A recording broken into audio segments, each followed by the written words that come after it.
mga be, this is Anacondang Vlogger, Content Creator, and age of 13.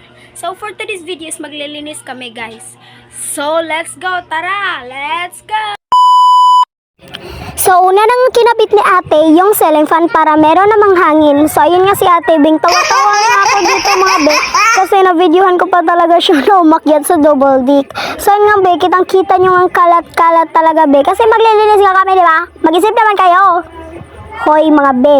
So, charis, walang ganun naman tayo mga be. Sana huwag kayong magalit. So, ayun na nga mga be. Tingnan nyo. Ayun, nag-timelapse na nga lang ako mga be. Kasi mahaba-haba talaga tong video na to be.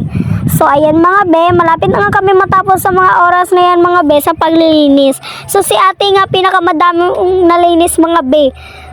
Pinagalitan niya pa nga ako kasi di daw ako marunong maglinis. Huy, charis, walang ganun. Ayan mga be, malapit. Yan mga be, sobrang lapit na talaga namin matapos at nagkakatuwaan nga kami habang naglilinis. So, ayan nga mga be, tingnan nyo naman ako dyan mga be, tangang-tanga sa sarili. Huy, walang ganun. Ayun mga be, si ate nga lang yung sabi kasi meron akong sinauli. Ayun mga be, nagtiklop nga si ate ng blanket. Huy, blanket pa talaga. Ayun mga be, sobrang tawang-tawa nga kami dyan habang naglilinis. Kasi sobrang ganda talaga maglinis mga be.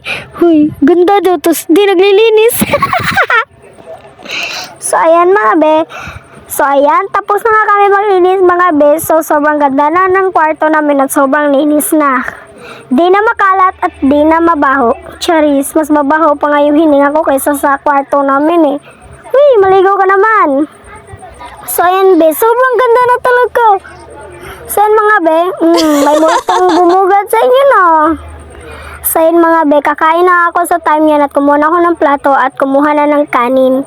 Kitang kita pa nga yung kilkili ko dyan at sobrang init talaga ng kaldero be. As in. Kaya kumuha na nga ako ng kanin is konti lang talaga kasi diet ang person nyo. Hey, diet! Talagang tawang-tawa ako sa voice over ko ngayon be kasi kumukulit si ate tumitingin sa akin. Ay, nagtitiktok pa nga si ate sa likod ko niyan. Oh, yan be, kumakain na nga ako sa oras niyan mga be. Kasi be, sobrang gutom ko na at hindi ako kumain ng tanghalian. So, ayun mga be, nakikuha nga ako ng tubig kay ate mga be kasi sobrang uhaw na ko be. So, ayun, buksan ko muna yung cousin ko be kasi pinagalitan tuloy ni nanay.